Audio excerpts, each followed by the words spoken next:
Hi guys, I'm Paul Pluter and welcome to Archie Luxury Corporate. That's right guys, this is Archie Luxury Corporate.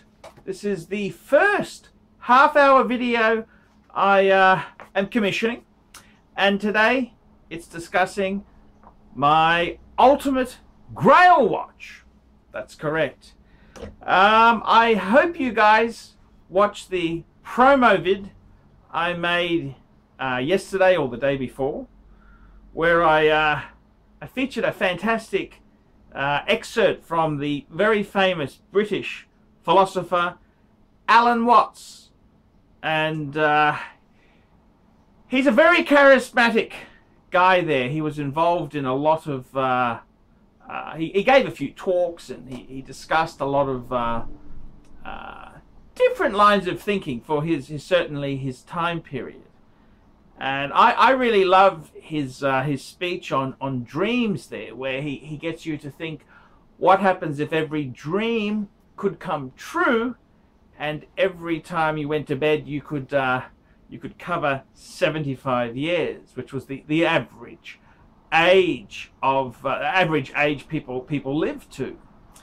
And I started off that as a promo video because I wanted to talk about my favorite Grail watch of all time, which is the Patek Philippe, the WorldTime reference 5110. And as you know, that is my particular Patek Philippe. So let's take a quick squizzy at this watch, and let's continue the discussion on this piece.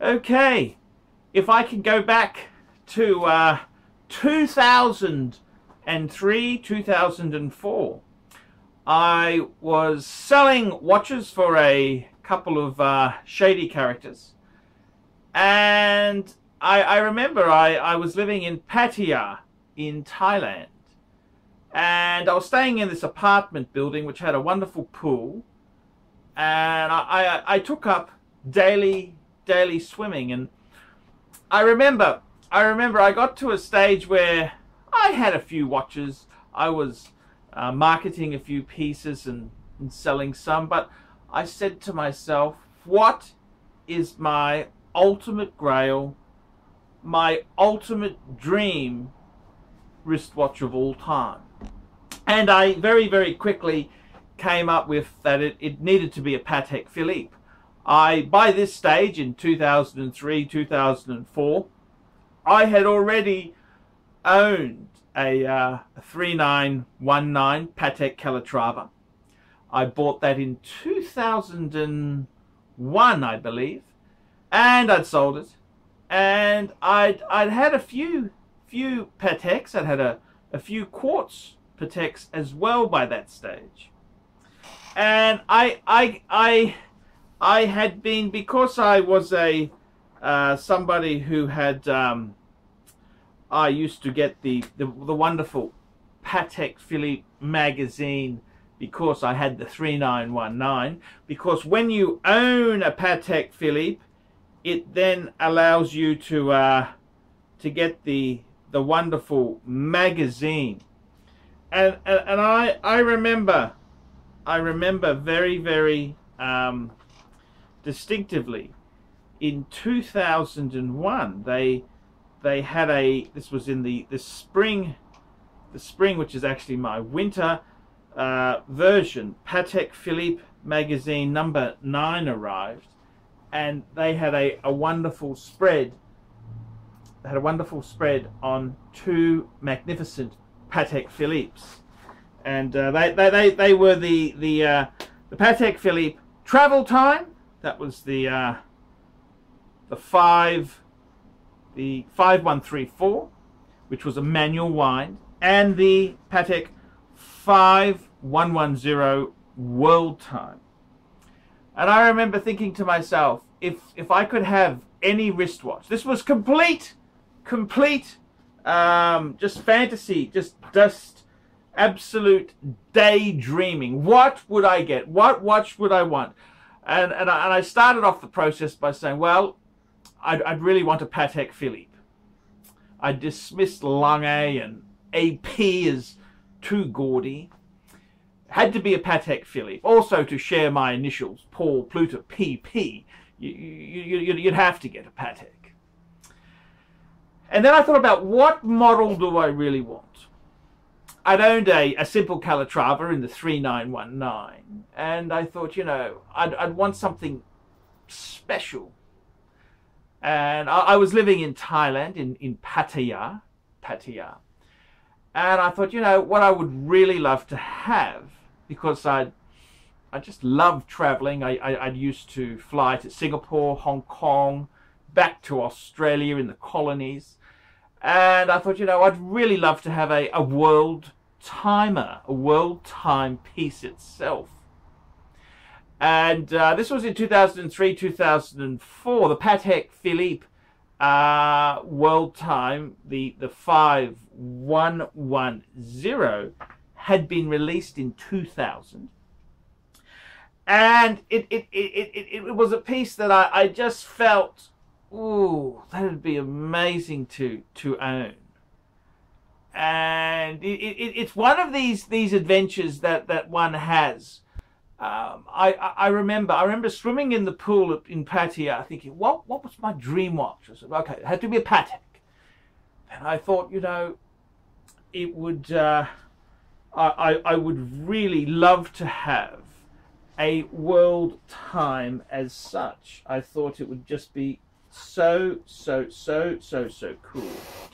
And I can remember, I remember at the time, if you got classy magazines,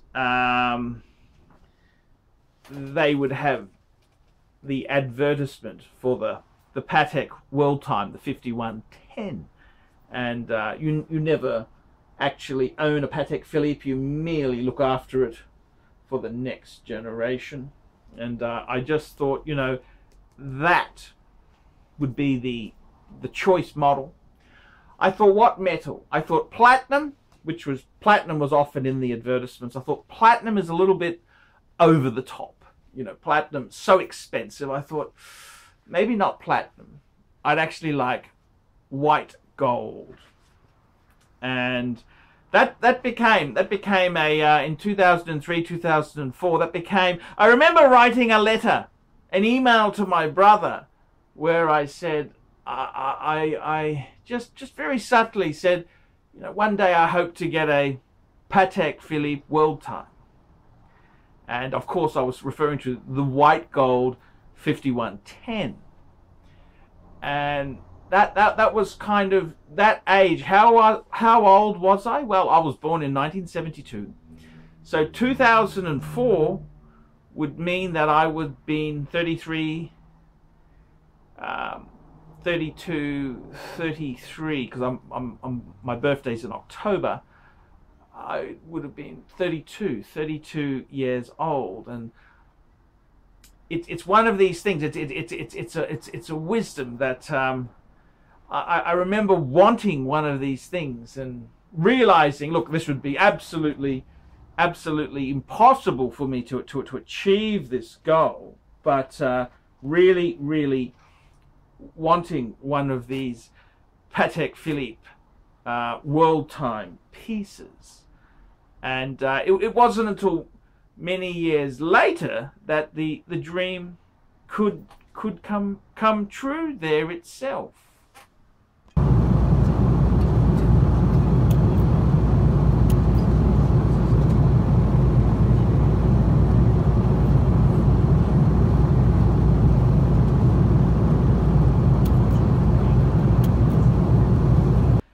And the WorldTime to me has always had a wonderful history there. Again, thanks to my my long subscription to Patek Philippe magazine, I remember I got this particular magazine. When did I get this? I got this in autumn 2004, and they had a fantastic spread on Patek Philippe WorldTime pieces, and this spread here discussed the rectangular 515, which came out in 1937. It discussed the reference 542 in 37-38, and it detailed some very interesting pieces. The 1415, which was a chronograph WorldTime. It then covered the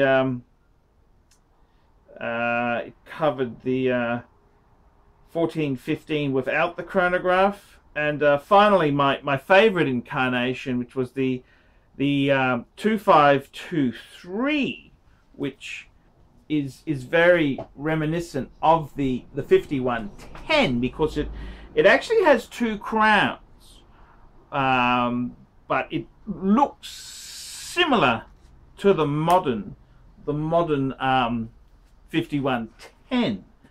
And I've got to tell you, it's an interesting complication. The WorldTime complication itself there, it came out by Louis, you would say, Louis Cottier, not Cartier. It's Cottier, Louis Cottier, and he had a number of.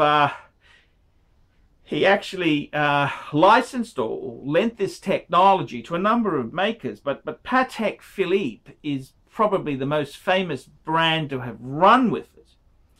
My favorite interpretation of it before the 5110 was the 1953 2523, which was the WorldTime with the two crowns. The second crown was actually replaced by a pusher in year 2000, when Patek Philippe released the 5110.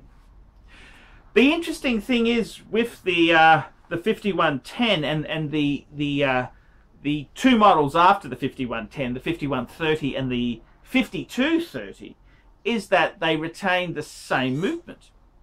They use the Patek Philippe 240 base, which the 240 base itself there came out in the late 70s.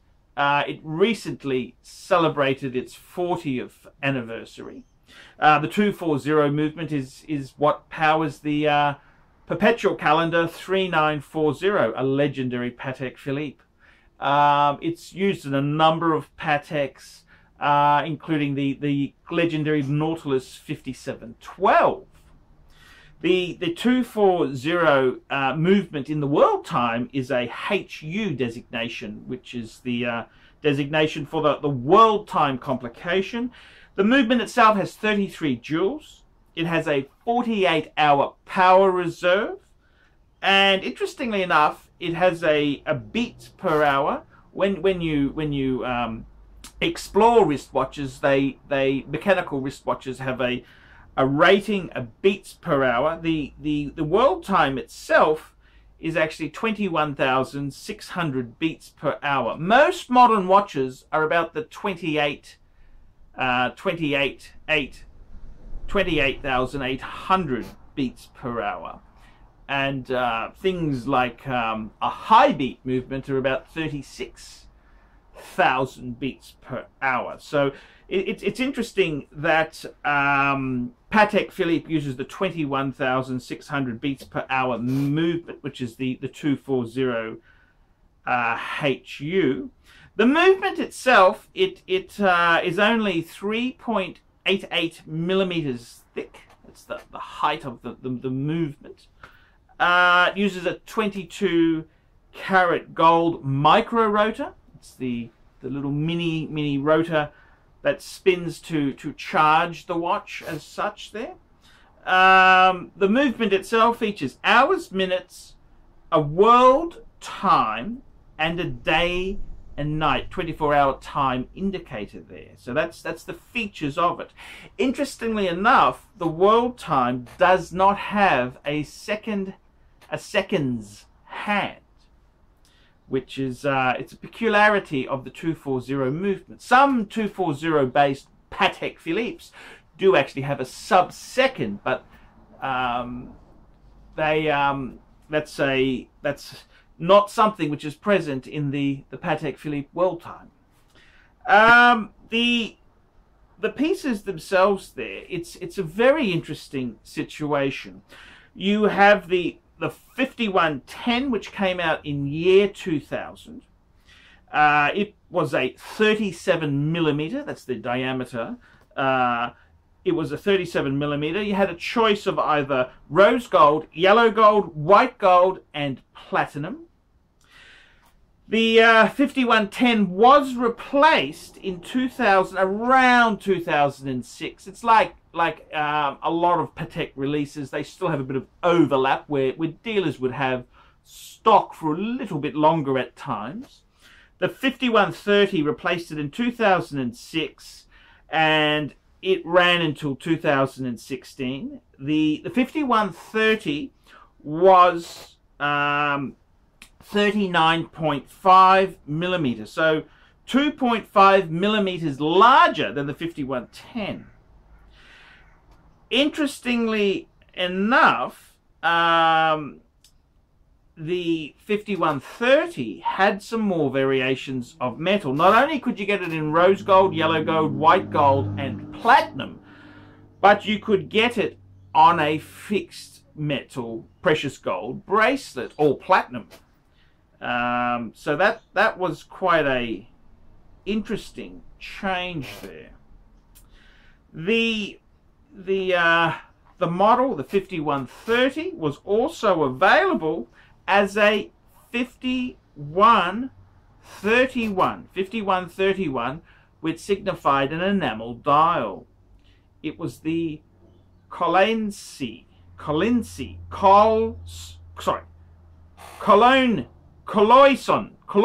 enamel dial. Cologne enamel dial. And this basically was a hand-painted map of the world, or different variations of a world map there. Each one is said to be slightly different because these are hand-painted. The 5230 was actually replaced in Baselworld 2016 by the current model, which is the 5230, which is a very interesting piece in the sense that it is a 38.5mm case, so it's actually moved back. The 5230 is only available in rose gold and white gold. Some overlap on the 5130, whether it's still the current model, so they've kind of broadened the range. The 5230 itself there had a significant styling change with the case changing. I must say, out of the three models there, a lot of people have said that the guilloche dial on the 5110 is the best. That's the best guilloche. The 5130 is probably the best size for a larger guy or a more modern context at 39.5. And the 5230 is probably the best all-round size, although many people are disappointed the 5230 got rid of the crown guards for the crown, and they've changed the styling of the case lugs. So many people are saying the classic version of this modern WorldTime. So basically this is a piece that was dropped by Patek after the 2523. It's been many decades of absence. The 5110 is probably the it's probably the most sought after of the World Times. That's not to say there's anything wrong with the 5130. The 5130 is probably the most prolific. It, as I said, it also had precious metal bracelets available for it as well as the enamel dial variant, the 5131. So in many regards there, the 5110 is probably the most collectible, because it's the fewest of those three series, the 5110, 5130 and 5230. The 5110 is the version which was produced in the least numbers. If you consider the 5230 will continue for many years and will surpass the 5110. It was made from 2000 to 2006, whereas the 5130 came out in 2006 and went on to 2016, not including the 5131 variant, which is still available. The collectors, I think they're all quite a beautiful piece there themselves. They're all very, very beautiful. I think if I was prices of 5110s have shot up, I think the bargain buy at the moment would have to be the 5130. I think that with the biggest size, although some are saying it may be a little bit too big, and that's why Patek brought it down a notch, I think it is still going to be a highly sought after model there. I don't think there's ever a dog in the Patek range there. I mean, that's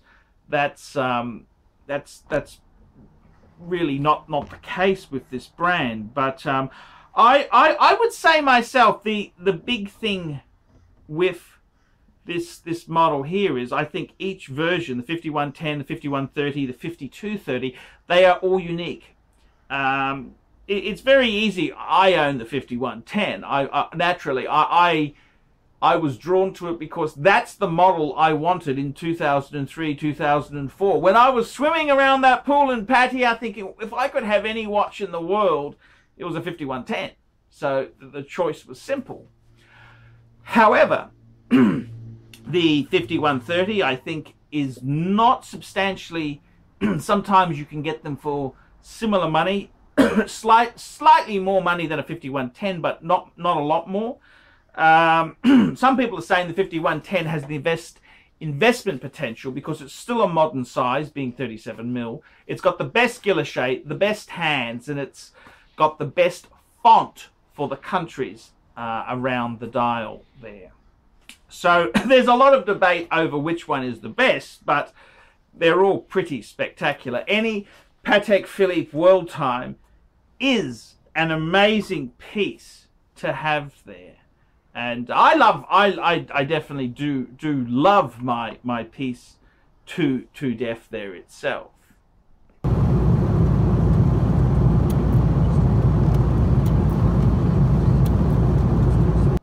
Okay, the reality versus the dream. Now, when I did finally acquire a Patek 5110, how does it compare? Well, I would have to say, when I did get my first WorldTime, I got a 5110G, G for white gold. And yes, I did actually love the white gold version spectacularly. At the time, I had a small compact collection with a Jaeger-LeCoultre Reverso Grand Date, an Explorer 2 Rolex, and an Omega Speedmaster. So it fitted in beautifully with the white metal. But I must confess, my heart was drawn this vintage 2523, which I saw in different, when I was researching WorldTimes, it kept cropping up this image of a very vintage 2523 WorldTime, and I kind of fell in love with yellow gold. I had the opportunity to change from my white gold WorldTime to a yellow gold, and it also gave me an opportunity to travel when I flew to Auckland to sell the white gold Patek 5110, and I pounced on it. It was a I think I'm not one to criticize another metal, but for me it's been a journey. I started off my Patek endeavors with a yellow gold 3919.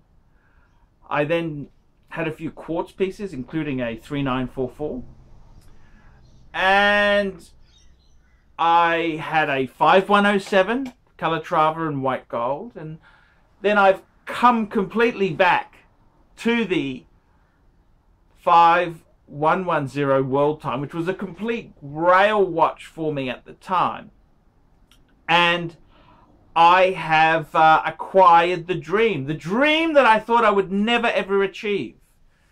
And it's quite funny because I remember when I got my 5107, which is a magnificent Patek Philippe.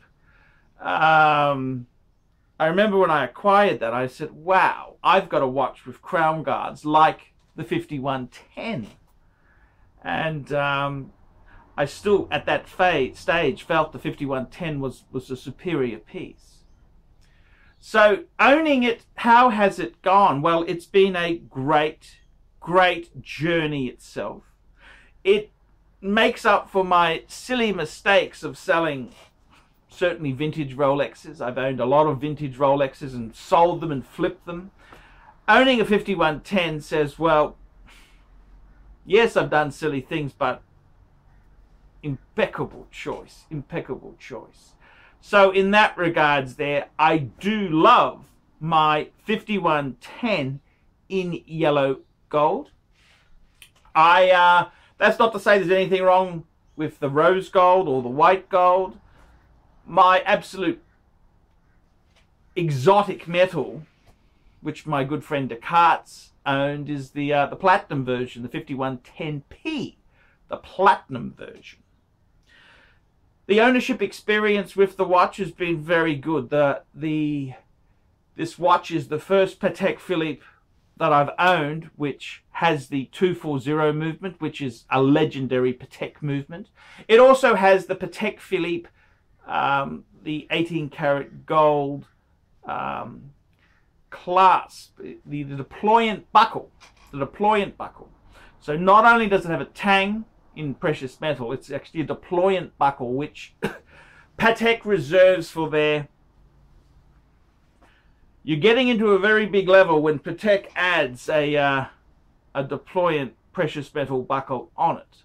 So in many ways, Patek pegs the WorldTime as more advanced, more expensive than, say, a annual calendar Patek Philippe, which I have actually owned a 5035. So I think the piece itself is amazing. I am greatly humbled and honored to own such a timepiece itself there. And I must say it's a piece which to all intents and purposes is my Grail exit watch. Before I had the WorldTime, I had a solid gold Submariner, and I was always yearning to get back to a Patek Philippe. So in that regards, I even though I did love the solid gold Rolex Submariner, I must say the solid gold WorldTime is a great step up in my opinion. I think a Patek WorldTime is a step up from a gold sports Rolex. The ownership experience itself has been very good. It's a very interesting complication to have the WorldTime, which allows you to see the time all around the world at a glance. Give or take a little bit for daylight saving, which it gives you an approximate if there is daylight, and usually you know what countries are affected by daylight saving if you're bothering to check the time in that location.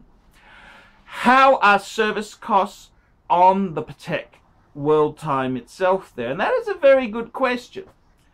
I decided to get my WorldTime serviced. I got a piece which is from approximately 2003, 2004. Similar time to when I was lusting for a WorldTime. And I don't have service history on the piece, so I've decided to get it serviced by the manufacturer, which is, doesn't get better than that. I flew to Hong Kong to personally deliver the piece to the Patek Philippe service center in Hong Kong. And I must say, the service costs are quite reasonable. In the past, I had serviced a Royal Oak, a 14790 ST, a Royal Oak freehand and date, very simple automatic type watch, and the costs were astronomical. Whereas on this WorldTime here, I was quoted about $1,200 US for a full service of this piece. The interesting thing is, when they looked at my piece, they said, we can polish it, but sir, your piece is in such good condition, we would highly recommend not to polish it. We would just leave it as it is. And I think that's a sensible decision. The thing with the WorldTime that I love about it is the fact it does not have a date. I do not want a date on a Patek I own, because I don't actually wear the Patek as an everyday piece. So I wanted a piece which could be very easily set. So with the WorldTime, it's just a matter of pulling the crown out, setting the time. Yes, you've got to set it in 24-hour format, because the piece does have a day-night function, which is part of the WorldTime charm.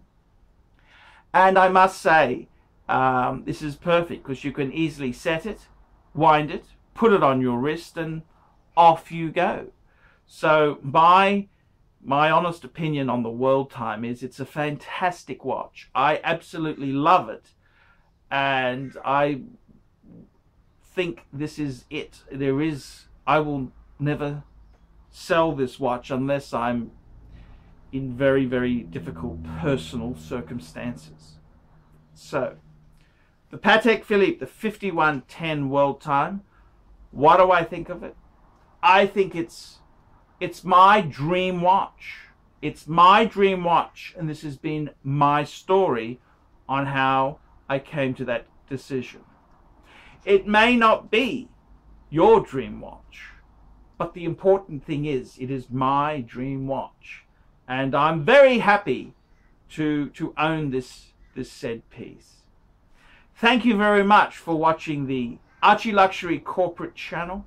I hope to bring quality content to this channel, and I hope to be presenting more videos soon. Please guys, these are very trying times. If you're able to send a small donation, that would be greatly appreciated. Unfortunately, due to my starting again from scratch on this new channel, Google ads have not kicked in yet, and it is a struggle. It is a hard struggle. So if you are able to send a small donation, I would certainly greatly appreciate it.